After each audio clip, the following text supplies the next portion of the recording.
promise you a great minute.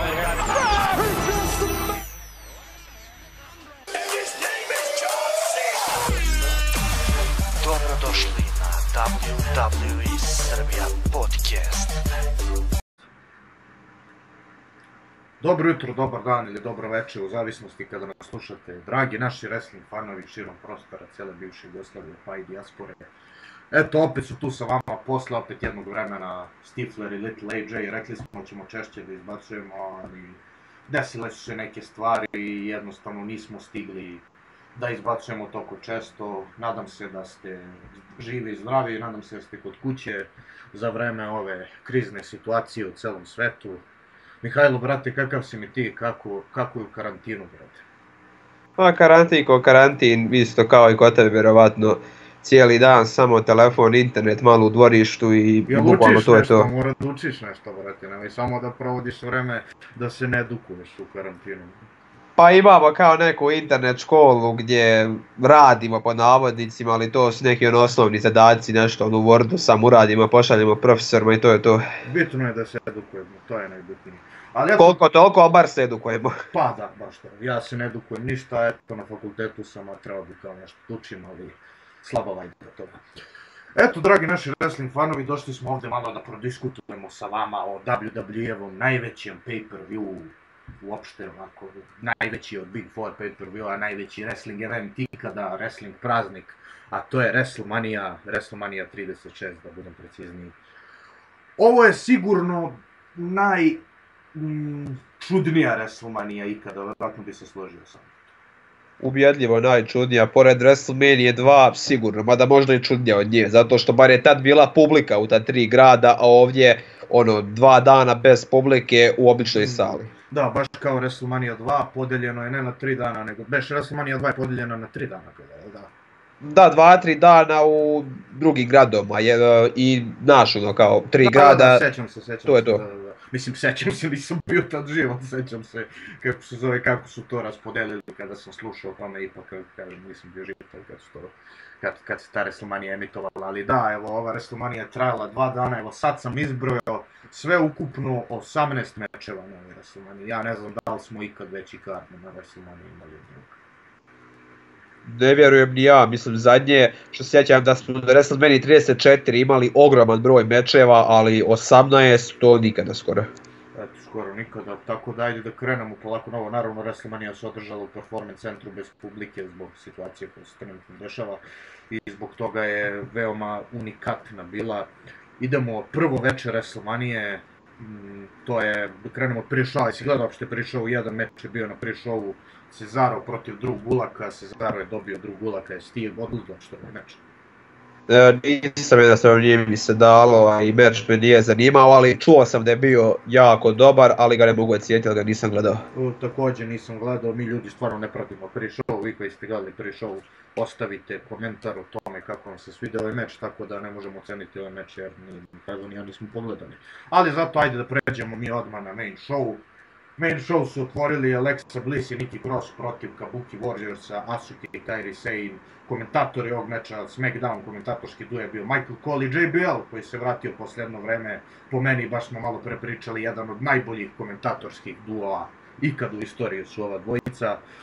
Ali ajde malo da prodiskutujemo ovo meču, da kažemo par reči. Alexa Bliss i Nikki Cross protiv Kabuki Warriorsa. Šta misliš o ovom meču koji je otvorio ovu dvodnevnu WrestleMania?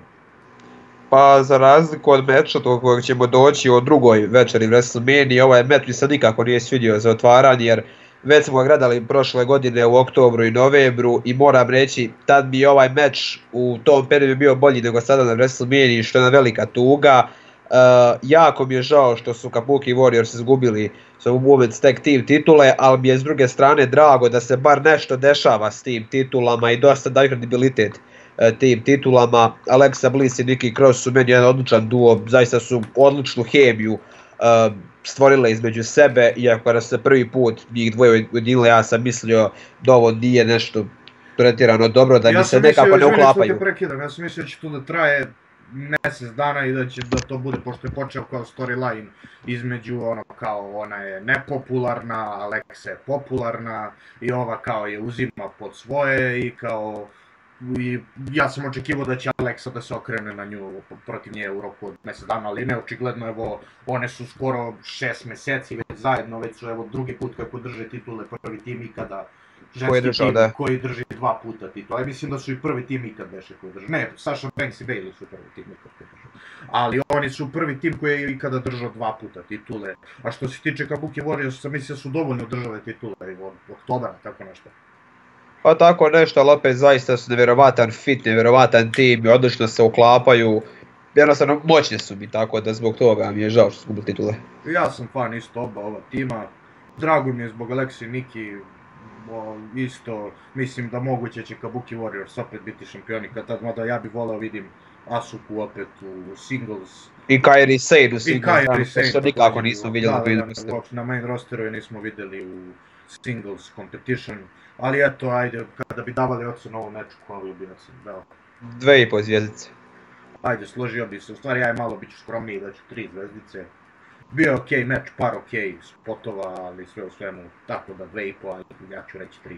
Sljedeći meč je gospodin Elias protiv King Corbina, meč koji smo dobili 2 nedelje ili nedelju pred WrestleManiju, koji je samo odjednom došao. Mislim, imali su oni kao neku priču već jedno vreme, ali eto, Gronk, kada su ga objavili kao hosta WrestleMania, on je napravio ovaj meč, pa smo imali onaj segment kada je Corbin bacio sa balkona gospodina Eliasa, to mi je bio ko neki filmski segment, baš dosta ove WrestleManije su činili ti filmski segmenti, ali stići ćemo do toga. Eto, šta misliš o ovom meču? Klasičan SmackDown meč i zaista neću puno dužiti, meni su oba ova lika draga, to je ti znaš i tebi su jako draga, ali nisu neki in-ring performeri, no opet njihov storyline mi se sviđa, ali mi je meč više bio za pre-showa nego za main show, tako da neću puno dužiti, meč mi nije bio nešto pretjerano zanimljiv, ali Elias je pobjedio, to me oduševilo zato što su Corbina... Za promjenu, ja. Da, zato što su Corbina gradili zadnjih par mjeseci kao, ne znam ja, kao neku satanu koja namuči Romana Reignsa i Setha Rollinsa i sve babyface-ove i dođe Elias i pobjedi ga, tako da to mi se jako sviđa. Ovaj feud definitivno, ovo sigurno nije kraj feuda, pogotovo je Elias pobjedio. Tako da možda njih dvojicu poslije ujedine zajedno pa postanu tag team kao Sheamus i Cesaro na taj fazon, ali do tada eto vidjet ćemo šta će biti, meč dobija od mene 2 zvjezdice. Oni jesu jedno vreme imali neku alijansu kratku. Sa Shane McMahonom. Sa Shane McMahonom dok su bili, obojice su bili healovi, tu su imali tu kao neku alijansu, to je relativno skoro bilo, zato se i sećam dalje toga. Ali eto, koju bi ocenu dao u meču? Pa rekao sam 2 zvjezdice. A rekao si, eto, slažemo se, 2 zvjezdice, klasičan SmackDown meč, kao što si ti rekao, ništa tu posebno nema. O ovom meču, znam da imaš nešto da kažeš. Becky Lynch protiv Shayna Baszler za WWE Raw Women's šampionat. Ajde, reći što imaš o ovom meču. Ovako, kao što svi znate, ja nisam fan Shayna Baszler, to sam rekao onim ranijim podcastima još prije 3 godine. I nisam neki fan Becky Lynch, to svi znate. Prošle godine, ajde, zaslužila je titulu, zaista je bila jako zanimljiva, odličan prvo heel turn pa face turn, odlično, super je bila. Ali sad godinu dana nakon, ona je svaku moguću ženu pobjedila na rosteru, ima reign eto od skoro godinu dana i ti jedan pamljiv meč nije imala. To me zaista jako nervira zato što Shaynu su bukovali skoro kao Ronda Rousey, ma jače od Ronda Rousey, dođe Royal Rumble, izbaci sve one žene u roku 2 minute, na Elimination Chamberu skvaša sve, do WrestleMania uništi sve i dođe Becky i pobjedi. Okej, oni su nju zaštitili fino sa roll-upom, ali čemu pokopavanje svih žena od strane Shayne ako će Becky pobjediti u 4 minute? Zaista mi jako žao, jer zato što mi se meč svidio, brzo je počeo, ali ga je finish nanormalno ustrao i ja zaista Becky Lynch vidim kao ženskog Romana Reignsa u mlađim danima, zato što isto ovako bio Roman.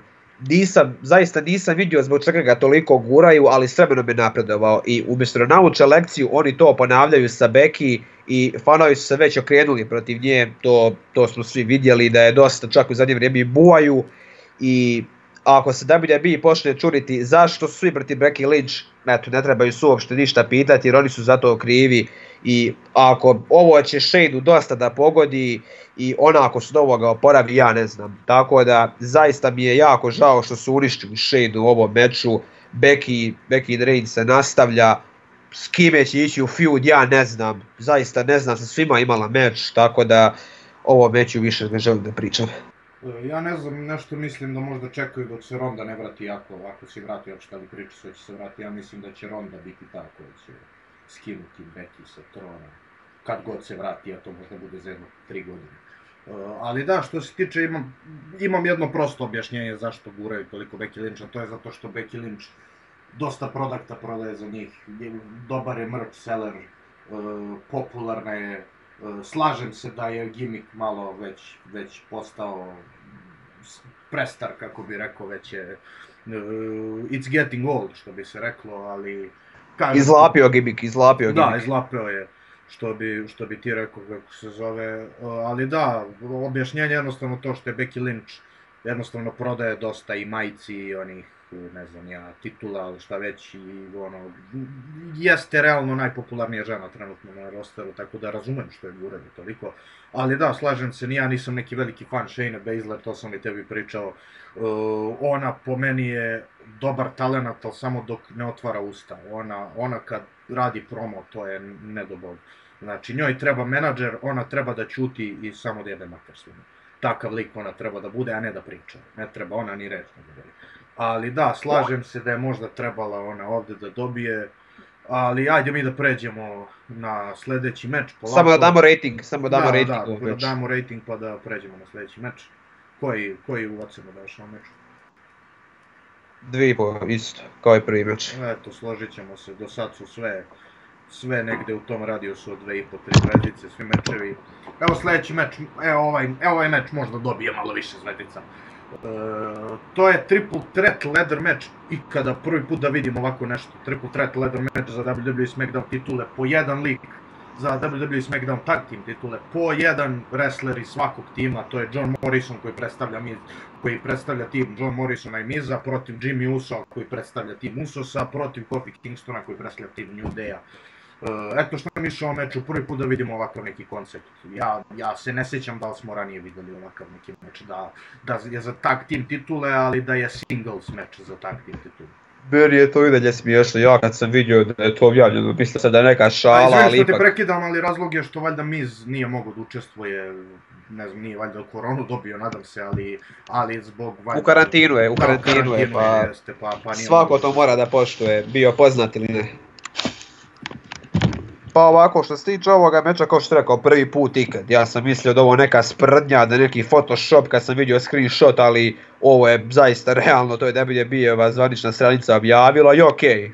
Uradili su šta su mogli, tako da meč se meni svidio, mislim, ovakva 3 imena, 3 dobra high flyera, tu je John Morrison veteran sa ovakvim mečevima, Kofi Kingston isto koji je već veteran tu, tako da ovo nikako nije moglo loše da bude.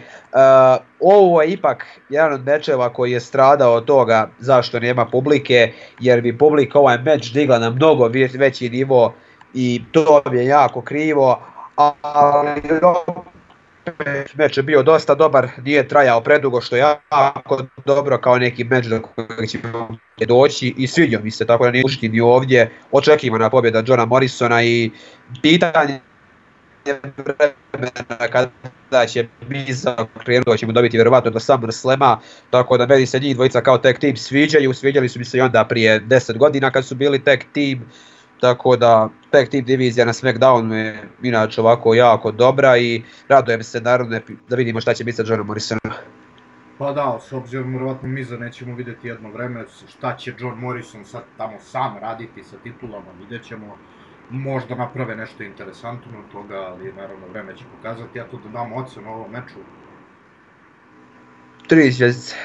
Eto, složio bi se, ajde, ja ću dati 3,5 da malo budem, ja jako volim ladder mečeve. Kraj ovog meča mi je jako interesantan bio kad su sva trojica bili na merdevinama i svi su držali titule u isto vreme, ali Morrison je prvi uspio da ih svuče sa onog postolja i tako je uzeo titule. Kraj mi se jako svidao, zato eto dajem 3,5 zvezdice. I naravno, ko što kažeš, dobri high flyer i dobar ladder meč. Idemo na sledeći meč, to je Kevin Owens protiv Seth Rollinsa, jedan od mečeva u kome je storyline jako bitan, jedan od mečeva s ove WrestleMania koji ima storyline koji već ide jedno vreme,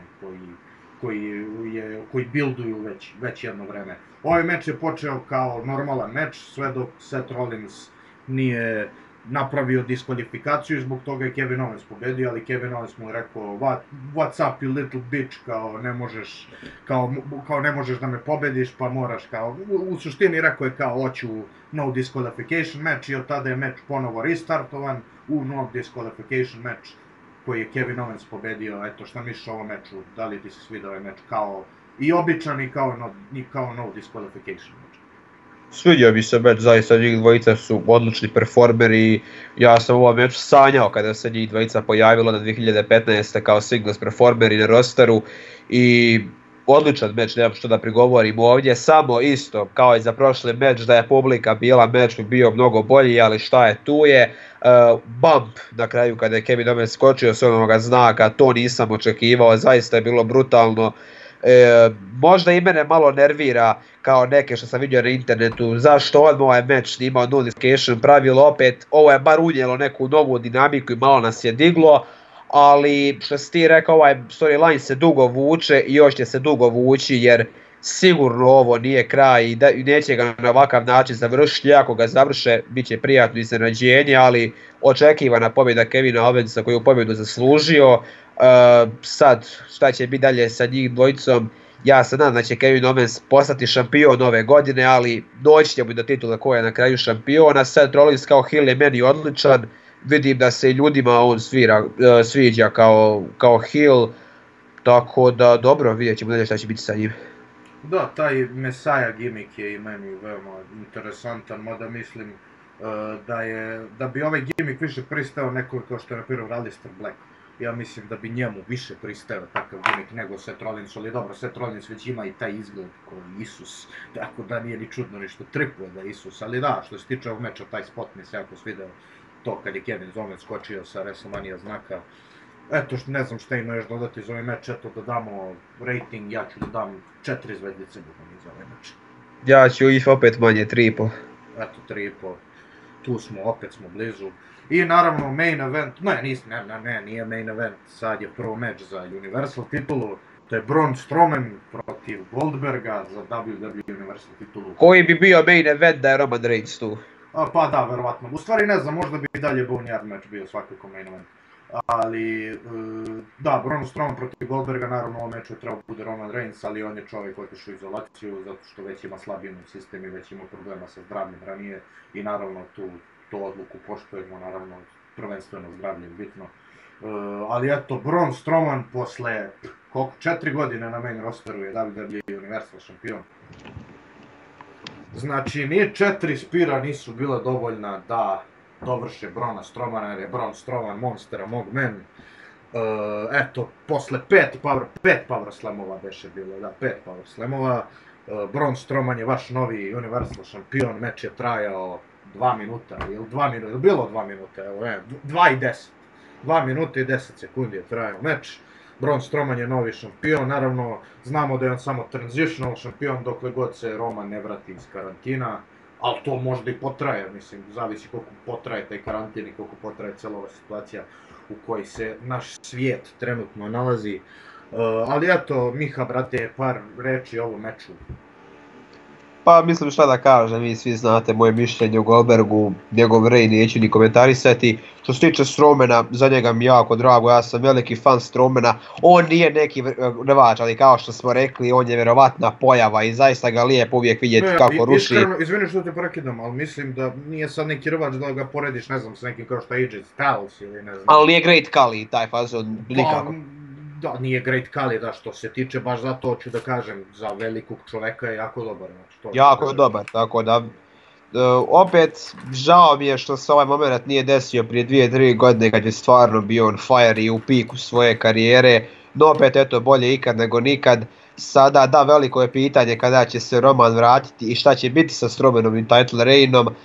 Ja sam nešto danas čitao da Vince možda ipak pruži priliku Strowmanu, ako se Roman vrati i ove sedmice, da opet guraju Strowmana kao monster šampiona i da izgubi titulu protiv Romana na SummerSlamu u jednom brutalnom meču, brutalnom storylineu, tako da ja držim palčeve, zato svi se sjećamo onog storylinea između Strowmana i Romana prije 3 godine, bilo je zaista brutalno i veliki broj mimova je nastao iz tog storylinea, tako da ja se veselim njihovom narednom susretu i svaka čast Braunu Strowmanu. Ja bi lično voleo da vidim, dobro da, siguran sam da će mu Roman uzeti titulu kad god se bude vratio, ali ja bi lično voleo da vidim feud između Strowmana i Bray Wyatta. To bi Ja ne bi zato što Fiendu rekli smo treba da se odmakne od titule što dalje da ga ne bi uništili. Pa dobro, slažem se, ali ne odmah sad da vidim feud između Strowmana i Wyatta, nek Strowman drži titulu jedno vreme, pa voleo bi lično da mu Wyatt uzme titulu kad tad, ali dobro, neću se buniti nekom mu Roman uzme titulu, ako je dobar storyline i ako dobro builduju sve, nema poente se buniti, ako je dobar build i ako je dobar storyline, ne znam da bi se složio sa njim. Pa da, kad si već rekao, budući da Vince velika želja da vidi meč između Wyatta i Romana, možda mu Wyatt uzme titulu, pa Roman uzme Wyattu i to je to. Misliš između Wyatta i Strowmana? Ne, Vince želi baš da vidi meč između Romana i Wyatta za titulu, pa onda tako da iskombinuje. Dobro, da, to sasvim moguće da ćemo i to vidjeti. To su lijepo rekao. To su sve, to su sve kombinacije koje su moguće. Koji ćemo rating ova meču dati? To pa ja ne znam šta ima da se daje. Ja ne znam, ovo je... Za dvominutni meč sa svim, finisher na sve strane, to je point ovog meča, jedan finisher, drugi finisher, ne znam. Za dvominutne mečeve ovo je 3 zvezdice. Isto, kao što je rekao Brian Zane, za koliko je trajao 3 zvezdice. Eto, da se složimo sa Brian Zaneom, 3 zvezdice. Ništa, idemo, to je to. Imaš još nešto da što se ovog meča tiče? Ništa više, eto, Bron je šampion, vidjet ćemo kuda ovo sve vodi. I main event, znači meč koji je očigledno sve oduševio nas, uključujući.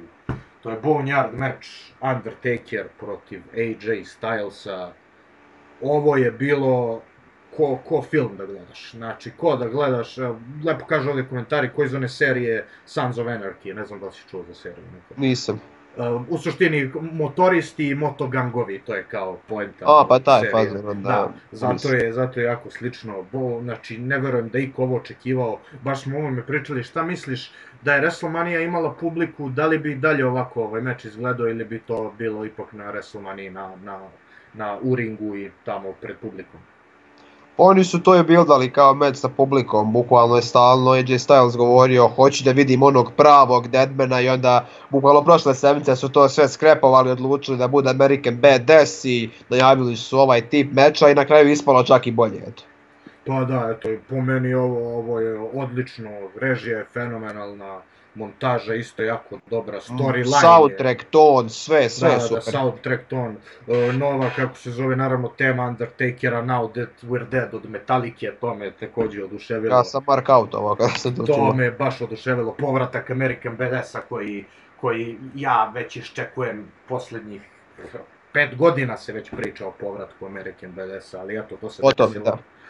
Ovaj storyline je možda najbolji storyline sa ove godišnje WrestleMania, možda najbolji. Ne bi ja rekao, storyline je meni bio jako cringe u nekim segmentima, klasično napad porodice. Dobro, ali opet mi se nije svidjelo, opet AJ Styles govori kao Undertaker ti si ništa, a Taker ga je skvašao u 3 sekunde na ovom arabijskom showu. To mi je malo bilo nelogično i još par stvari. Dobro, da, tu jeste par stvari bilo nelogično, ali bilo mi je interesantno baš to kad je AJ Styles krenuo da pominje Undertakera kao Mark Callowaya i kao običnog čoveka, a ne kao demona i kao tog fantoma, kao tog mrtvaka. Ali ja to ne volim opet, ja to nekako to ne volim, to probijanje četvrtog zida, to mi se... Ali dobro, to je sve vodilo ka povratku American Badass Undertakera, tako da sve imalo smisla, zato se meni jako ovaj storyline svideo. AJ Styles, ja sam fan, ko ti AJ Styles, uvijek sam bio fan AJ Stylesa, ali AJ Styles je meni još nakon ovog meča još veće poštovanje imam za njega, jer čovek je dokazao da je pravi entertainer, pored toga što je dobar rvač, dobar je entertainer i zna šta je wrestling i zna šta je zabava i zna kako da najbolje uradi od onog što je dobio. I naravno s Undertakerom, koji je također smo i vidjeli, evo da prođemo par stvari koje smo vidjeli o meču, Luke Gallows i Karl Anderson koji su doveli onu armiju druida i armija druida koja se okrenula protiv njihovog vođe Undertakera. Toliko memorable momenata isto kada su bili na krovu i kada je Undertaker iskoristio moći njegovog brata Kane-a i prizvao vatru. Misliš grom pa vatru, mislim da da. Da, prvo grom pa vatru, također baš on uradio sa rukama ko Kane. Vidi se da moj Kane, brat je njegov posudio te moći njemu.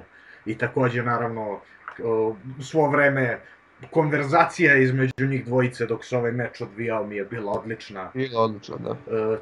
Jednostavno, odlično, kreativno, jako interesantno, novo, što je najbitnije novo i mislim da WWE u budućnosti treba da se fokusira da više ovakvih segmenta radi. Ja lično ovo volim u wrestlingu. I možda ovo postane trend, budući da je u AEW isto tako sada rade sa Chris Jericho i Matt Hardym. Da, vidim da je to je sada taj neki glavni, to su sad ti neki glavni segmenti koje obe kompanije prate, što mi se jako sviđa i u AEW i u WWE. Eto, Undertaker je pobedio, mislim da smo očekivali ipak je ovo njegov tip meča. Ovo je njegov meč, mislim ovo je teoretski Buried Alive meč, samo što je malo drugačiji jer se ne odvija u ringu. Improvizovan. I da, improvizovan i naravno, ko što kažem, režija je bila fenomenalna, konverzacija između njih dvojice je odlična. Ovo je stvarno bilo mnogo prijatno iznenađenje. American Badass se vratio, vidjet ćemo koliko će još da bude tu Znači, Undertaker nema toliko mečeva još iza sebe kao što si ti rekao, ako mu ovo zadnji meč. Ovo je stvarno odličan način da završi karijeru, ali ja mislim da ima još par mečeva i voleo bi da ima, pogotovo sad zato što se American Badass vratio i voleo bi još da vidimo ovog karaktera. Sam taj izlazak, njegov entrance i muzika od Metallica i on na motoru, jednostavno sam bio prehajpovan kad sam video tu scenu. I naravno onaj kraj kada je AJ pokopan, pa moli ga, molim te, nemoj, please don't bury me, please don't bury me. To toliko zvuči na dva načina, dvosmisleno to nije normalno koliko to zvuči. I već vidim mimove odmah za nekih mjesec dana. Da, sigurno, mislim, odmah sad će već da krenu mimovi, tako da to me ništa ne čudi. Ali taj kraj je odličan, Undertaker pokopa AJ-a, sedne na motor, podigne ruku, cela ona štala ide u plamenu i onaj njegov znak i samo he rides off into the sunset, to jest into the night. Tako badass kraj, ja sam se naježio na taj kraj. Odličan meč. Mislim, ovo nije tradicionalni meč, ne znam da mu dajemo neki rating ili šta nešto. Ili imaš ti još nešto da dodaš što se ovog meča tiče? Ne bi, a baš sam mislio to reći za rating. Ja ovdje ne bi realno ništa davao, pošto ovo, mislim, jeste bio kao Buried Alive meč. Kad dođemo do Sine i Breja, tu nikako ne možemo reći da je bio meč. Ali ovo jeste neku foru bio improvizovani Buried Alive meč, ali je zaista teško dati ocjenu. Ako ćemo ovo gledati kao Buried Alive meč, ja ću mu dati 4 zvjezdice. Jer realno taj meč ima limitacije, ali oni su te limitacije baš prevazišli. Slažem se sa tobom, isto eto 4 zvjezdice, mada što se šova i spektakla tiče, ovo je 10 zvjezdica.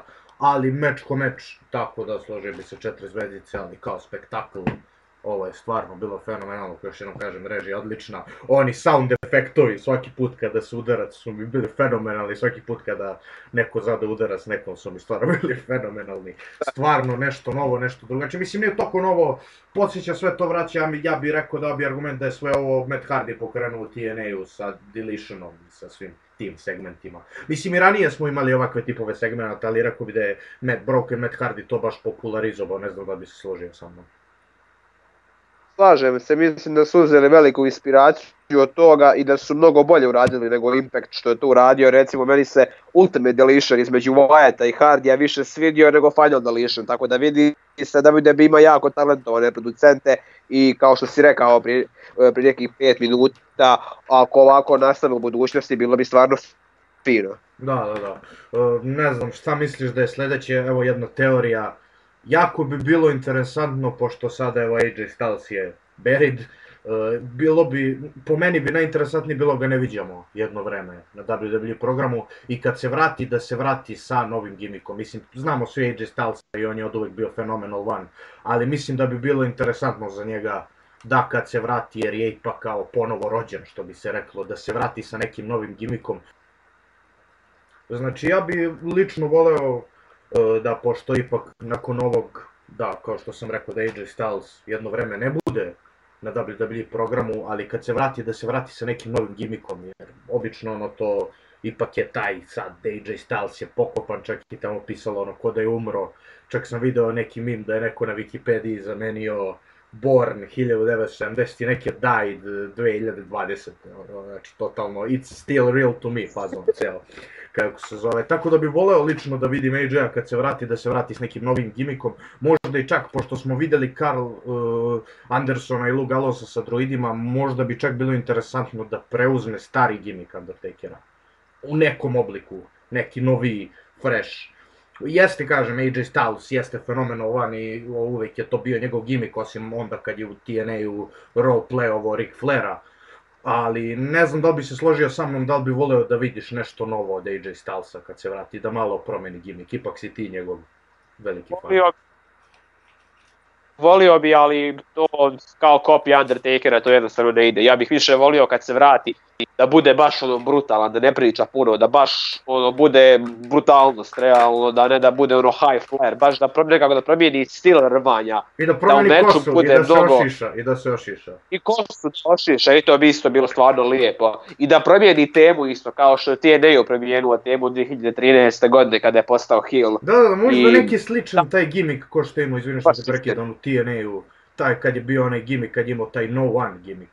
Tako nešto slično, taj što ćuti, baš to što si rekao, to bi bilo interesantno možda. To bi bilo stvarno fino, tako da ja kao njegov najveći fan očekujem taj gimik i meni se to svidjelo u TNA-u i nadam se tome. Eto, rekli smo, ne znam šta ima još da se doda ovaj meč je stvarno bio meč. Mislim, meč večeri, kažem, nije ovo tradicionalni meč, ali je bio highlight ove prve večeri WrestleManije, sigurno. Evo, kada bi davali ocenu za prvu večer WrestleManije, koja ocena bi to bila? 7. Složio bi se. Zbog ovog zadnjeg segmenta bi čak i 8 možda dao. Zbog tog segmenta i onaj meč između Usosa, to jest John Morrisona, Usoa i ovog Kofi Kingstona mi je bio dobar isto. Tako da, ali najviše zbog Boneyard meča bi dao 8. Ajmo mi onda polako da pređemo na drugo večer WrestleManije koje se desilo u nedelju 5. aprila. Znači, drugo večer WrestleManije, samo ja sad uđem ovdje da pogledam koje mečeve smo imali da mogu redom da idemo. Da, prvi show meč, nisi gledao prvi show, pretpostavljam. Naravno, nisam. Naravno da mi to je. Ljudi, ne moramo ni da pričamo, ono, vi već verovatno koji prate jedno vreme znaju da mi ne gledamo prvi show mečeve. Mislim, možda se desi ja sam prvi show gledao baš ono davno aktivno 2014, 15 i 16, jer se tada na prvi showu dešavalo nešto, a ovako bukvalno stave neki filler meč i to je to, a prije su baš oni furali neku priču na prvi showu, sad toga više nema, niti su mi analize pred meč interesantne, sve je postalo toliko repetitivno i toliko predvidljivo i toliko baš skriptovano, prije je bar bilo tu neke slobode, sad se baš vidi da je to skriptovano i to je to. Pa da, složio bi se sa tobom. Ja mislim baš to da je potrebno prvi show mečevima, da to treba koriste, da se builduju storyline-ovi, da se builduju feudovi, ali očigledno to ih ne zanima i dobro, tako je kako je. Ali eto, Liv Morgan protiv Natalije, ja mislim da Liv Morgan je trebala da ide na Ruby Riott, ali ne znam šta se desilo. Mislim, išli su ka tom feudu, ne znam šta je ovdje bilo, očigledno to nismo dobili. Eto, Liv Morgan je pobedila Nataliju, nema tu više ništa da se kaže, žao mi je što nismo dobili Liv Morgan protiv Ruby Riotta, Lider. Idemo na prvi meč druge večeri. Rating 2 zvjezdice, tako će mi dati. Pa ja nisam gledao ovaj meč, tako da ne znam. Ako ti kažeš tako, onda je tako. Onda idemo, eto, prvi meč večeri, to je za NXT Women's šampionat Charlotte Flair protiv Rhea Ripley, koja se dere samo tako. Iskusno, mora da se dere i u krevetu, ali dobro, nema veze. I eto, Charlotte Flair protiv Rhea Ripley, ovo je prvi put da vidimo NXT šampionat, bilo koji da se na WrestleManiji brani. Charlotte Flair koja je pobedila Royal Rumble je napravila nešto što je bilo neočekivano za većinu, ali očekivano za one koji prate dirt shitove, to je da izazvala Rhea Ripley za NXT titulu. Eto, što ti misliš o ovom meču, znam da si fan obe ove devojke, mislim i ja sam, ali cenim da si ti veći fan. Da, naravno, pogotovo Rhea Ripley koja se meni, zaista mi je prirasla srcu prošle godine pred kraj u onom build-upu, kada je trebalo da postane NXT šampion, pa onda pred Survivor Series, zaista mi se svidjelo, dok Charlotte, ja već, koliko sam već na podcastu, toliko i ona već na main event sceni stalno je hvalim, koliko je talentovana, koliko zna da je dobar meč, jednostavno ima u imenu flair, ima te gene i to je to. Sad ovaj meč sam jako iščekivao i ponovit ću se i ovdje, ovaj meč je stradao teško što nije bilo publike, jer baš su imali tu filozofiju meča koji je dosta izgradio sebe step by step i tako je publika isto. Bilo bi sporo pa bi se publika aktivirala i onda bi ušli u taj posljednji čin koji se desio, ali nije bilo publike da ga potpuno oživi. I da, Rhea se baš derala, to je meni malo išlo na živce, ali ok, fino su, obe su lijepo prodavale poteze koje su dobijale. Jedino što mi se ovdje u ovom meču nije svidjelo jeste sam finish meča, već viđeno, mislim, Charlotte kada je heel, ona obično napada nogu protivnika i tako ga pobjedi. Ja sam očekivao da će možda ovdje, ako ona već pobjedi, da će uraditi nekako malo brutalniji način. Dok ovo već figure eight na povrijeđenu nogu, to smo već vidjeli dosta puta i to me malo razočaralo. I da, Charlotte je pobjedila na moje očekivanje, na iznenađenje svakog. Realno svi govore kako je Rhea pokopana, ja se apsolutno ne slažem. Mislim da nema ništa loše da izgubiš svoj... Izvini što te prekidam. Ne bih rekao da je žene pokopana. koja je 10 puta... Slažem se, u meču koji je trajao 20 minuta. Ako da je bila pokopana, meč bi trajao 5 minuta i manje, ali meč je trajao 20 minuta, ona je bila dostojan protivnik za Charlotte, Charlotte je na kraju pobedila, ali sasvim moguće, ja ne vidim da je ovdje pokopana zato što Charlotte sad ide na NXT, a vjerojatno će Rhea, reportovi čujem da će ona biti na main rosteru, tako da zamenili su uloge, da, ali Charlotte možda u neku ruku, ako tako gledaš, možda zavisi, dosta ljudi voli NXT, ali NXT je činjenica da je manji brend, da je slabije poznat brend od Rawa i Smackdowna, Charlotte Flair ide sad na taj manje poznat brend kao šampion. Ne znam šta misliš, šta očekuješ u budućnosti sa Charlotte Flair kao NXT Women's šampion? To je odličan potez, zato što ona je na main rosteru svoje odradila 10 puta šampion, kao što sam rekao, imao svaki meč, sada konačno imat ćemo i neke novije mečeve, nove protivnice od Charlotte do Rhea. Ja nisam nigdje vidio da će on ići na main roster i ja mislim da uopšte neće ići na main roster zato što AEW baš dere, i to baš dere NXT u ratingsima, tako da izgubiti Rheu, a uvesti Charlotte je ista stvar. Tako da mislim da će obe biti tu i da je Charlotte baš dovedena kako bi digla rating NXT-u, a ako Rhea ode, veliki broj gledalaca će nestati. Tako da malte ne uradili su istu stvar i bilans ostaje isti od gledalaca. Tako da ja očekujem još mečave između njih dvije NXT takeoverima ako Rhea ostane, a nadam se da će ostati. Pošto još je ona po meni nespremna za main roster, kogod ona talentovana bila, treba tu još da se iskali na NXT-u. I eto, Charlotte, ne znam da li je prva žena koja uzela 2 puta NXT Women's titul, ali eto, nakon toliko godina ponovo na NXT-u i vidjet ćemo u srijedu šta će biti sa njom. Vidjet ćemo šta će se tu još dešavati, ali eto da dam ocenu ovom meču, ja ću da dam 3,5 zvjezdice. Isto 3,5 zvjezdice, mislim da je publika bila, možda bi bilo 4,5 dok ovako 3,5. Eto, slažemo se tu, ja mislim da je prvi put da smo se složili, mada ja dajem ocene, u suštini to su iste ocene, samo malo da bi se razlikovali, čisto. Eto, idemo dalje, meč koji je samo stavljen tu da bi bio tu, ali po meni jako dobar meč bio, u suštini Aleister Black protiv Bobby Lashley. Meč ni sa kakvom pričom, samo čisto tu, eto, prvi put da Aleister Black ima kao nekog jačeg protivnika, jačeg superstara. Aleister Black je pobedio na čudo, Bobby Lashley uopšte ne znam ni koliko je puta pobedio od kad se vratio da bi držao interkontinentalnu titulu. Svi smo mislili da će ide na Lesnara, možda i dalje to moguće u budućnosti, ali ne znam šta misliš o ovom meču i o budućnosti ova dva superstara? Bobby Lashley, mislim, i moje mišljenje o njemu kao Goldbergu, svi znate, neću da se ponavljam za njega, dok Aleister Black konačno nešto sa njim radi. Znači, prošle godine samo ima one segmente gdje je pričao, pa dođe, ima meč Zombirima, pa opet nestane, pa priča. Nešto Sami Zaynom imao i evo, ovo je sada nešto prvi put da se nešto sa njim dešava i taj čovjek je nenormalno dobar i ja stvarno molim Boga da ga sad guraju konačno bar u United States šampionat ili da ima neke mečeve sa nekim malo boljim likovima jer ovakav talent wastovati u njegovim najboljim godinama je po meni smiješno. On ne mora ni da priča. Mislim da su njega dosta sjebali sa tim što su uništili njegovu tišinu, jer on je dosta poseban karakter na NXT-u bio, zato što uopšte puno nije pričao i njegova posebnost je bila ta da dođe, jebe svima mater i u ringu i ode. Dok su to dosta na main rosteru promijenili, ja sam čuo da je Paul Heyman veliki fan Aleister Blacka i da ima neke planove za njega do SummerSlama, da ga nekako builduju. Moj pik za jeste da će on postati Mr. Money in the Bank ukoliko se pay-per-view ne otkaže, a ima velike šanse da će se pay-per-view otkazati.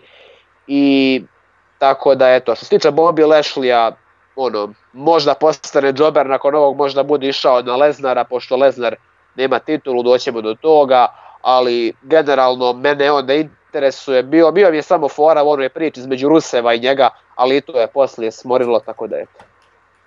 Ne znam, ja sam uvijek bio fan Bobby Lashley, pogotovo TNA dok je bio i mislim da ga dovoljno ne koriste dobro, on je čovjek zverina, pravi superstar.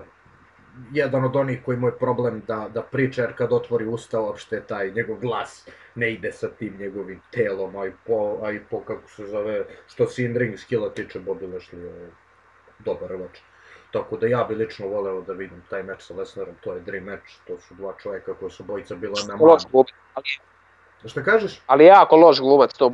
Jako loš glumac. Slažem se. Zato ni ne treba da otvori usta, zato mi je bilo toliko dobro dok mu je Lio Rush bio menadžer. Lana kao menadžer, mislim, okej, jeste iritantna, to jest i njen posao je da bude iritantna i to dobro radi, ali lično za njega mi je više Lio Rush išao kao menadžer i žao mi je što oni više nisu zajedno. I mislim da mu je bolje išlo dok je Lio Rush bio uz njega nego sad dok je Lana uz njega. Ali dobro, šta je tu je, kažem, ja sam lično fan Bobby Lashley i voleo bi da ga vidim u meču tom sa Brock Lesnarom, ali bit će šta će biti. Idemo dalje, sljedeći meč je meč koji smo svi iščekivali, pogotovo mi Balkanci, ja bih rekao, Otis protiv Dolph Ziglera. Šta kažeš? Nismo dali rating meč. Da, nismo dali rating Aleister Black protiv Bobby Lashley. Ovaj meč je, s obzirom da je trajao koliko, 7 minuta i 20 sekundi, je po meni jako dobar meč bio i eto daću mu, ne znam, 3,5, 4, ajde daću 4, zato što, u stvari 3,5, zato što nema nikakav story. Da ima story bilo bi 4 zvezdice, ali ovako 3,5. Ja ću mu dati 3. Eto, tu smo svakako u istom negdje opustu. Kažem, eto, sljedeći meč. Otis protiv Dolph Ziglera sa storylineom koji je, rekao sam malo pre da Undertaker i AJ Styles možda najbolji storyline, sad ću opet kažem to i za ovaj također možda najbolji storyline s ovogodišnje WrestleMania storyline koji se već jedno vreme, već koliko, 2-3 mjeseca oni builduju ka tome storyline-u koji smo vidjeli dosta twists and turns, vidjeli smo prošle nedelje da je Sonya Deville u stvari izdala Mandy Rose kada je poslala tu poruku Otisu da kao neće da se vide, šta je, da kao, zaboravio sam sad tačno šta je bilo, da nisu htjeli da se vide i da je neko, u suštini neki tajni čovjek, neki tajni haker to likovo, kao da bi prikazao istinu, sad su spekulacije, ko bi to mogao biti, ali doći ćemo do toga, prvo da prokomentarišemo malo ovaj meč. Šta misliš o ovom meču? Mislim, meč ko meč, iskreno nije bio nešto posebno, ali imao je priču za sebe. Tako da, rekao bi da to čini, ne mora meč da bude 5 zvezdica, ne mora bude tehnički neki najbolji meč, ali ako ima dobru priču, može to da bude i okej meč, ali do priče, ne znam šta bih ti rekao. Meč ne bi toliko puno komentarisao koliko priču koja je zaista genijalna, ja obožavam ovakve goofy likove poput Otisa. Realno, ja prije nisam toliko obožavao ovakav tip priča, ali mene je Damien Sandow sa svim imitacijama prosto uvukao ovaj goofy svijet i od tada ja stalno ispratim ovakve storyline-ove. Ovaj se vuče tačno dana zaljubljenih kada je Mandy Rose slomila srce našem dragom Otisu, ali eto kako se sve u 2 mjeseca okrene i ovdje mi je isto žao što nije bilo publike. Ja mislim da bi publika napravila najveći pop ove godine, onaj poljubac između njega i Mandy Rose. Tako da Otis je ovo zaslužio, vidi se da ga vole svi. Moram da dodam da smo svi ljubomorni veoma na Otisa. ipak je... Naravno, mislim to... Ipak je dobio poljubac od Mandy Rose, to je mala stvar. Svi bi mi volili da dobijemo poljubac od Mandy Rose. Corey Graves od najviše, pošto znamo da on obožava Mandy Rose, iako njemu Carmela cura, ali i dalje on, misli, malo svršava na Mandy Rose kad ulazi u ring. Naravno. Zato mi je žao delom što Corey nije bio ovde nije bio komentator, ali JBL kao komentator na ovom meču je također bio fenomenalan. Eto, ne znam šta bi još dodali, taj meč se desio na kraju, Sonya Deville je pokušala da se ubaci tu, ali onda je Dolph Ziggler uradio low blow Otis, onda se pojavila Mandy, lupila šamar Sonyi i lupila low blow Ziggleru i Otis je pobedio, Mandy i Otis su se poljubili, eto, desilo se što se desilo. Možemo da zamislimo šta se posle desilo, ali to je storyline wise, verovatno su otišli do hotela i bilo mi lepo, ali dobro, o tome ćemo drugi put. Evo malo još da prodiskutujemo u ovom storyline-u, video si taj segment da se taj misteriozni haker pojavio, to je storyline sličan onom GTV-u što su radili za vreme Attitude Era, samo što taj GTV nije nikad prikazano ko je bio iza toga. Šta misliš ti ko je taj misteriozni haker iza ovog storyline-a? Vidio sam spekulacije da je Mustafa Ali, zato što onaj znak je sličan, onaj njegov trademark je sličan njegovom giru što je nosio onom robotskom. Da li misliš da je to možda Mustafa Ali? Kogod da bude, bit će mi sve jedno, ali zaista ne znam zašto bi se on ovako nešto umiješao, ali moraju i sad im nešto da rade, pa eto možda urade to, no vidjet ćemo, ne znam zaista, nikom ne pada na pamet. Vidjet ćemo također, meni je iskreno, ja volim te storyline-ove kada je misterija u pitanju, taj aspekt mi mene uvijek interesantan. Vidjet ćemo, pitanje koliko će ovo dugo da builduju i kad će prikazati tog misterioznog hakera, ali eto, ocena za ovaj meč. Ja ću dati 3 po zvezdice samo zbog storyline-a, zato što je storyline ovdje bio jako zanimljiv. Meč ko meč nije ništa posebno, ali storyline je bio. A ne mogu dati 3 zvezdice da mi bude isto blizu kao Charlotte i Rhea, ne mogu, 2,5, ne mogu, srca me boli, ali ne mogu. Ja ću dati, kažem, zbog storyline-a, mene ovaj storyline se jako svidio, bio sam investiran u ovaj storyline, tako da je 3 po zvezdice. Sljedeći meč, pričao sam, opet kažem, rekao sam ovo pre za Otisa i Mandy najbolje priča, rekao sam iza AJ Stylesa i Undertakera najbolje priča, ali ovo možda nosi titulu za najbolju priču na WrestleMania, Edge protiv Randy Ortona, Edge koji se vratio na Royal Rumble posle 9 godina. I dalje ne verujem da je 9 godina, ko juče da je tušao perziju, ja se sjećam toga, stvarno. I dalje ne verujem da je 9 godina prošlo toga. Ne možeš me ubediti da je 9 godina, pa to ti je. Last man standing match, Edge protiv Randy Ortona, po celom performance centru su se borili, nema gde nisu. Možda najveći problem je što ovaj meč ovoliko dugo trajao, ali stvarno nekih par odličnih spotova, na primjer ono kada je Edge uradio zgib pa je pao na Randy Ortona koji je bio na stolici, isto ono kada su bili pod onim, kad je bio Edge iznad onog stola i pao na Randy Ortona, elbow drop uradio, to je isto bio interesantan spot. Ali da, to smo i pričali ranije, najveći problem ovog meča što je trajao predugo, 36 minuta, evo sad gledam, 36 minuta i 35 sekundi. Šta misliš o ovom meču? 36 minuta, ja sam mislio da je trajao 50 minuta, ne 36 koliko su odužili. Ne bi više ništa rekao, mi samo trebamo dati rating ovom meču i rating od 3 zvjezdice bi po meni bilo dovoljno. Žao mi je stvarno, ja sam želio da ovaj meč bude bolji i da ne bude ovoliko dug, ali samo da je bio 10 minuta kraći bilo bi bolje. I ovako sam uživao, tako da 3-0 od mene, eto rating. Eto, složio bi se sa tobom, mislim da je onaj kraj bio jako interesantan i jako emotivan. Edge što više pustio suzu, to vidi se da je Edge dobar glumac, čak i imao i par glumačkih uloga, kao na primjer u Flashu, u Vikingsima, gdje sam ga, serije koje sam opet gledao i tu je pokazao da je skroz ok glumac, a kao i ranije u WWE-u. Tako da, taj kraj mi je bio isto tako emotivan, ali da, malo predugo je trajao ovaj meč, to je jedina zamjerka što imam za ovo. Koju si ti ocenu dao, šta si rekao? 3 zvjezdice. 3, eto, ja ću da dam 3,5. Zbog tog kraja i zbog tih par spotova. Ali da, bio je taj bot čisto tu, tako da možda ipak, ajde da se složimo da ću ja 3. Ali i priče, imali su dobre priče iza sebe, a 3 ipak, i zbog priče i zbog tih par nekih spotova.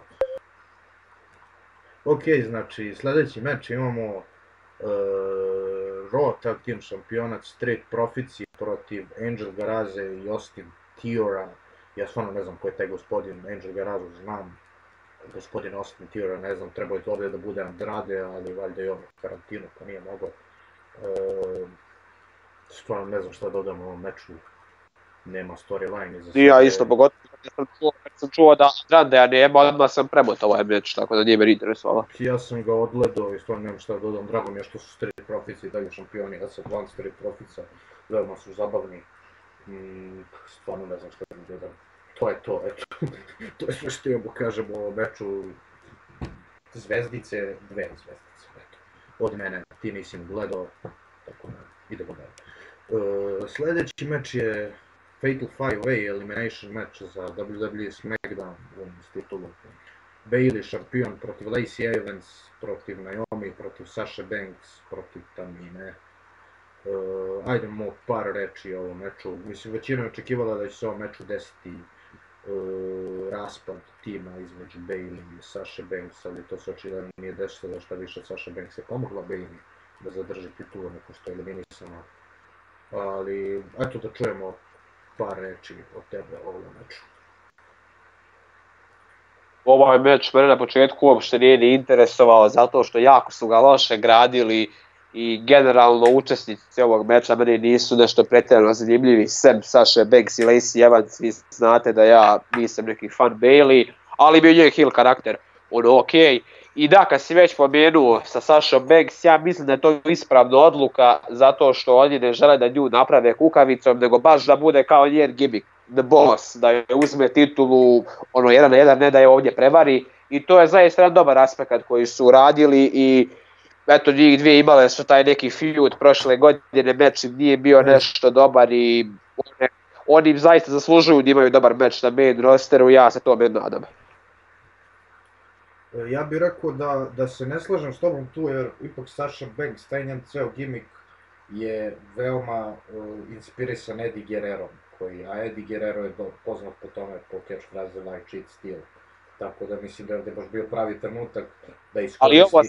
Ali ovo sad se vratila, grad je malo jače nego prije.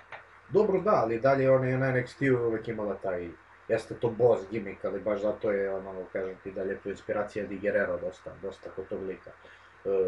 Šta više neki zovu je ženska verzija Eddie Guerrero. Tako da, ja mislim da je ovo bila dobra prilika za to, ali kad će se to desiti, tako da isto slažem se. Ja sam mislio da će Bayley mnogo bolja biti, kao opet se ponavljam, da će mnogo bolja biti kao heel. Očekivao sam da bude mnogo interesantniji njen heel karakter, da baš bude ono što ranije nikad nije bila, da konstantno psuje, da je totalno kučka. Mislim, jeste jednu ulogu totalno kučka, ali jednostavno joj ne leži taj heel karakter. Ona je jednostavno rodila za babyface-a i pitanje vremena, mislim, kad će opet biti babyface i kad će se njen stari Hager gimmick vratiti.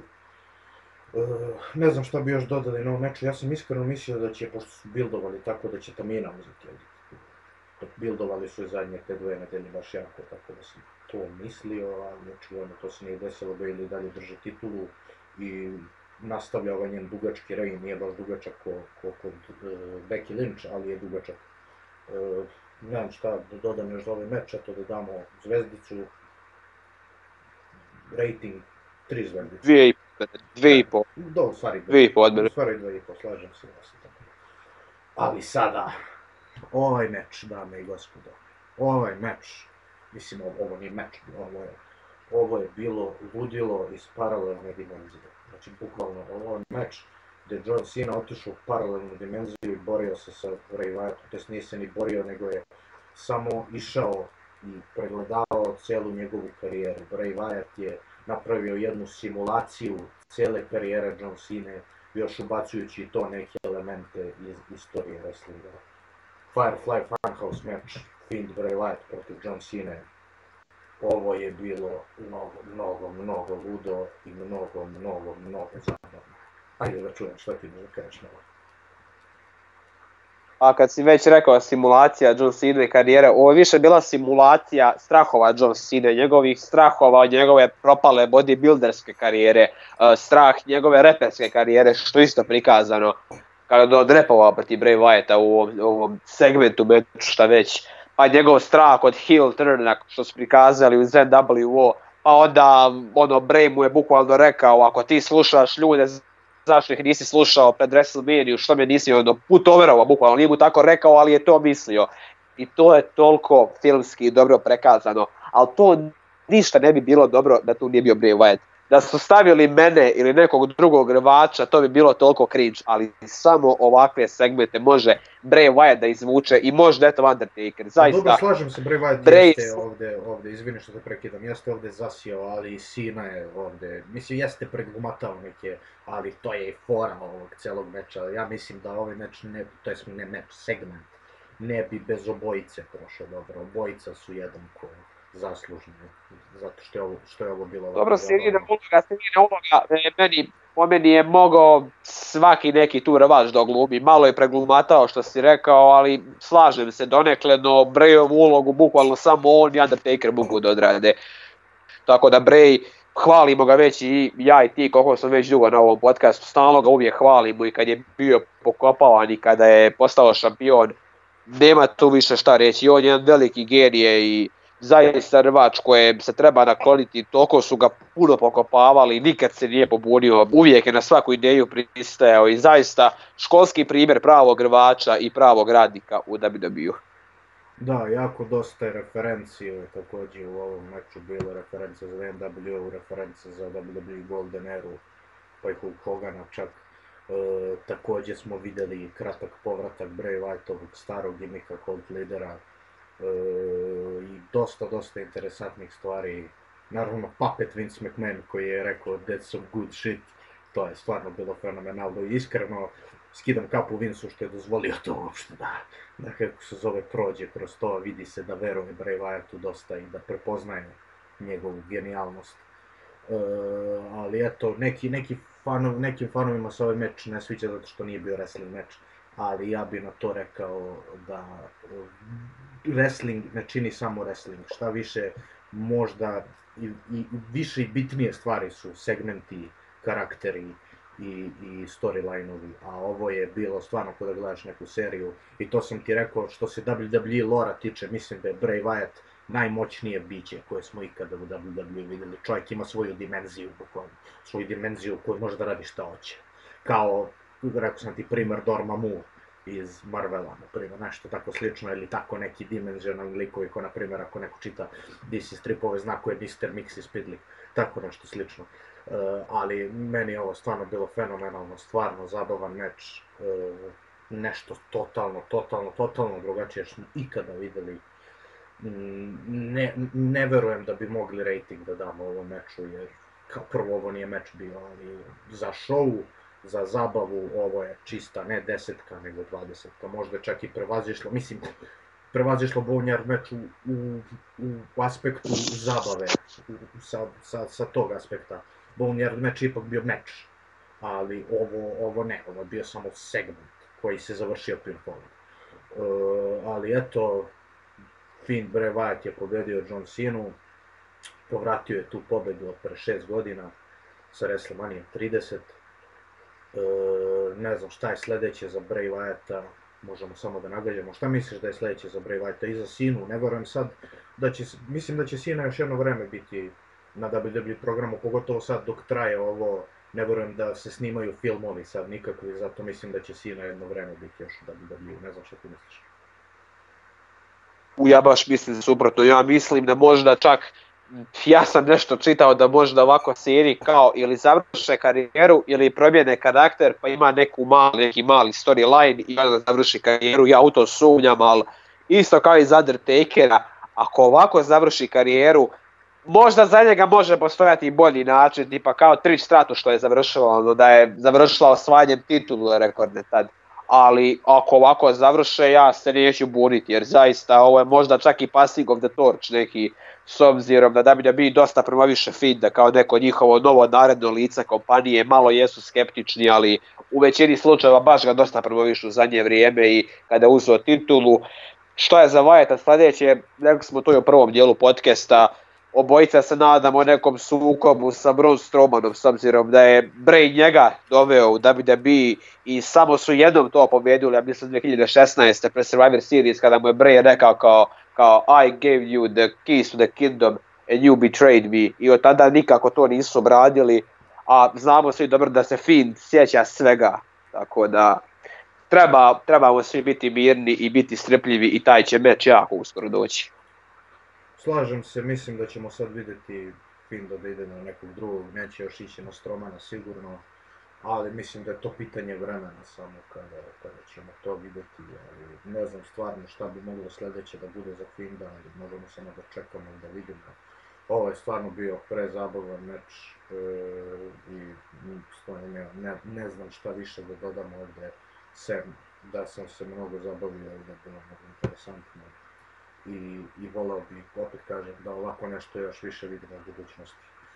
I eto, došli smo do main eventa ove dvodnevne WrestleManije, a to je Drew McIntyre protiv Brock Lesnara za WWE Universal, nije Universal, za WWE Championship. Meč jako sličan Strowmanu i Goldbergu, samo što je malo duže trajao, ali u suštini poenta je meča, finisheri svuda. Drew McIntyre, ja mislim da je prvi čovjek ikad koga sam ja barem vidio da je kick-outovo od F5-a i to na jedan.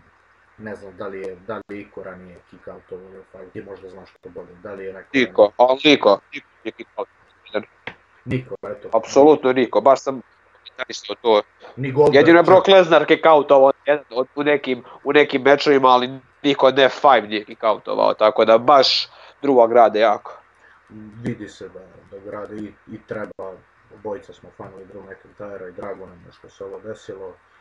Čak kažem, niko nije kick-outovo, nema čak i ono kad je Goldberg squashovao Lesnara, mislim tu Lesnar nije ni uspeo F5 da izvede, ali mislim da čak ni Goldberg nije kick-outovo na jedan na F5. Eto, Drew McIntyre je pobedio posle koliko je Claymora bilo potrebno da učutka Beasta. Uradio jedan na početku, prvi 5 sekundi i onda uradio 4 u nizu. Da, eto, 5 Claymora teoretski, Brock Lesnar je ostao na zemlji, Drew McIntyre je novi WWE šampion i odlična, jako mi se svidjela scena kada je pogledao ka kameri i pokazao prstom i rekao thank you. I kada isto se popeo tamo na apron i rekao you're all here with me, svi ste ovdje sa mnom. Mogu zamislim samo da je ovo bio pravi meč na WrestleManiji pred publikom, mislim pravi meč jeste bio pravi meč, da je bio pred publikom meč kakav bi popovo bio, kakva bi reakcija publike bila na ovu pobedu. Ali eto, Drew McIntyre je novi WWE šampion. Šta misliš, evo, pitali smo se za Finda i za Sinu, šta je sljedeće za njih, šta je sljedeće za Drewa i za Heymana, evo da, što se Drewa tiče, malo pre sam video rumor da je moguće da će kad tad ići na Tyson Furya, da će Tyson Fury se pojaviti i da ćemo vidjeti Tyson Fury protiv Drew McIntyre kao Irac protiv Scotta, to je bilo interesantno. Je baš Irac, Tyson Fury Irac ili Englez? Irac? Englez, da, to jeste. Ali eto, ne znam, reci ti još šta misliš o ovom meču i šta misliš da je sljedeće za Brocka i za Drewa, da li će Brock, da li ćemo ikad više vidjeti Brocka ako da WWE šampiona, mislim, znam da većina fanova to ne bi voljela, ali nije nemoguće. Pa što se tiče Drewa, ono što ja definitivno imam u glavi, što možda već i u knjigama i u planovima je Drew protiv Seth Rollinsa, pogotovo sada kada je Seth heel, a Drew face, to je definitivno možda neki mogući scenario za SummerSlam, recimo, ili možda čak i ranije. A što se tiče Brocka, ja se ne bi iznenadio ako se on ne pojavi dok ova korona nestane, zato što ima rumor da je napao Vince McMahona zbog toga što je održao WrestleMania pred praznom publikom, što će biti manje plate i ja mislim da će on isto kao Roman Reigns da se povuče iz ovog svega dok korona nestane, samo što neće Brock zbog zdravlja, nego zbog nekih drugih razloga koje svi znate. Ali opet ja kao Brock Lesnar fan, to sam rekao i na Royal Rumble, ja se nadam da će drug da pobijedi, ja obožavam Lesnara, ali on je sad u ovoj fazi karijere kada treba da on put overuje superstarove, a ne da više njega put overuju, i zaista su Drewa izgradili brutalno kao možda i najopasnijeg protivnika protiv kojeg se Lesnar borio. Jeste ga Goldberg skvašao, ali opet ovo je nekako drugačija stvar, zato što je opet Brock dobio Goldberga u revanšu i malo su objasnili taj skvaš, nekako kod njega je druga, baš dobio ono clean, i jeste njega i Seth Rollins dobio clean, ali opet to je bio no DQ meč, dok je Drew baš jedan od rijetkih superstarova koji je pobjedio Brocka Lesnara clean u clean meču. Eto, ne znam što imamo da dodamo ovdje, vidjet ćemo koliko će ovaj title reign trajati, cenim da će ovo biti dugačak title reign. Sad pokušavam da mi padne na pamet neko ko bi mogao kad tad da uzme titulu, Drew, možda neko na NXT-u. Ja mislim da će to, imam jednu bold predikciju. Možda Edge ili Randy Orton? Sasvim moguće da će Edge, ne bi me čudilo da Edge uzme još jednu titulu. Ali ja nešto mislim da je sljedeći koji će držati titulu, to je sad neka moja predikcija, mislim da će to biti gospodin Keith Lee, da će on pobediti Drew McIntyre da bi dobili titul za jednu godinu dana, možda na sljedećoj WrestleMania, ali to je samo predikcija, sasvim moguće da to tako neće biti, to je samo neka, mislim, želja, vidjet ćemo šta će biti, ali ne znam, to je sad samo možemo da spekulišemo. Da damo ocenu ovom meču, koju ocenu ovom meču? Da je tu bila publika, bilo bi 4,5, a ovako ću mu dati 3, ajde, 3 zvijezde. Ajde, složio bi se ja. Nije ipak bio predugačak meč, finisher meč kao i Braun protiv Goldberga, samo malo duži. Eto, isto složio bi se 3 zvezdice. I eto, to bi bilo to. Prešli smo svih 18 mečeva na ovoj dvodnevnoj WrestleMania bez publike. Najinteresantnija WrestleMania sigurno nikada. Pored te WrestleMania 2 koja nije bila ta WrestleMania 2, opet kažem, mi nismo to gledali, nismo to bili živi. Mislim, ja sam gledao, nisam gledao tad kad je bila emitovana, ali rekao bi da je jako interesantna WrestleMania i što se tiče poređenja, evo sa ovih zadnjih 6 koji smo imali, šta bi rekao, zbog Boneyard meča, i zbog Firefly Funhouse meča također, i zbog Drewove pobjede, i zbog Otis segmenta, ovo je možda najbolja WrestleMania koju smo imali zadnjih 5 godina. Ne znam da li se složio sam. Pa složio bih se, zato što... Da smo imali publiku možda i još bolje što i jeste. To definitivno, da je publika bila, mislim, sigurno 7-8 mečeva sam i ja rekao, i ti si rekao, bilo bi sigurno bolje sa publikom, dok ovako ispala je bolje nego što smo svi očekivali i bolja je, eto, od svih posljednjih WrestleMania do WrestleMania 31, eto. Da, i dalje bolje od nje. Pa nad meni je WrestleMania 30 jako dobro isto, zašto sam fan Daniel Bryana i bio sam uložen u celu. Pa to i kažem, to ti kažem. Zadnje je sve, dakle WrestleMania 35, 4, 3, 2 i onda to je to. Ove iza su sve bolje. Da, a kad bi sad rangirali, možda napravimo jednog dana kad rangiramo sve WrestleMania, da li bi ova WrestleMania bila u top 10? Možda zbog cijele te aure koje je imala, zbog cijele te interesantne, što je totalno drugačija, možda je čak stvarno jeste u top 10 WrestleMania ikada. Undertaker i AJ Styles, taj meč će sigurno biti upamćen uvijek kao WrestleMania klasik i ja sam već vidio recimo kod Brian Zayna, on je rekao da je njemu taj meč sada u top 10, ali dok se ohladi glava rekao da će još bolje da razmisli, dok ova WrestleMania napravit ćemo sigurno video o tome, ali baš sumnjam da je u top 10. Dobro, da, moramo to detaljnije pogledamo i detaljnije diskutamo.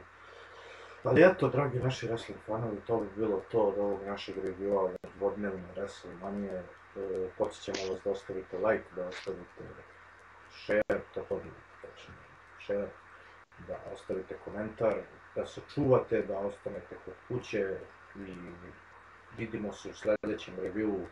Nećemo više da obećavamo kad ćemo da izbacujemo, izbacivat ćemo uvek kada budemo mogli, a potrudit ćemo se da to makar bude za Big Four pay-per-views, uvek kako god.